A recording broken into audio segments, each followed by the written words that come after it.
కాలమా? రేవంత్ రెడ్డికి ఏమైనా చేస్తాం, కాంగ్రెస్ ప్రభుత్వానికి ఏమైనా చేస్తాం?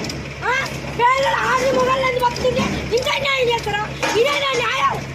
మాకు న్యాయం లేదా? 20 సంవత్సరాలు చుంటున్నా, 20 సంవత్సరాలు చుంటున్నా. ఈ ఇల్లు కొనడానికి గుర్తు వచ్చినాడని ఇల్లు అర్థం ఇస్తే జిహెచ్ఎంసీ వాళ్ళందరూ సపోర్ట్ అయ్యి నా పాలట్రాలు ఫ్రిడ్జ్లు అన్ని నాశనం చేస్తారు. ఇది నా న్యాయం లేదా? ఇదేనా న్యాయం? అయిపోయింది కదా, అయిపోయింది కదా, అంతా చేసి కదా కూడా నన్ను కూడా కొట్టేసి నన్ను కూడా చంపేసి లంచాడుతున్నారా? చంపేయరా? పేద ఎన్ని ఇల్లు కూడా పడతారా? నా చిన్న డబ్బాటే వచ్చింటారా? లంచాడుతున్నారా? మీ నాశనం అయిపోను, మీరు మొదలారిపోను. కంప్లైంట్ ఇచ్చిన నాశనం అవుతారు. ఎవరి చిన్న మాకు తెలియాలి, ఎవరి చేతి తెలియాలి. నేను ఆడమని చెప్తానని ఇక్కడ ఉండి కష్టం చేసి 20 సంవత్సరాల నుంచి బతుకుతున్నా. నాకు న్యాయం జరగాలి. 20 సంవత్సరాలు పాలు అమ్ముకుంటున్నా.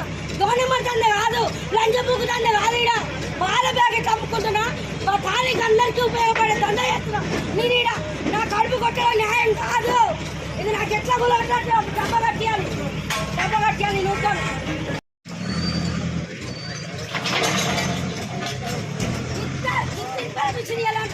నా సమానానికి 30-40 ఫ్రిడ్జ్ ఉంది.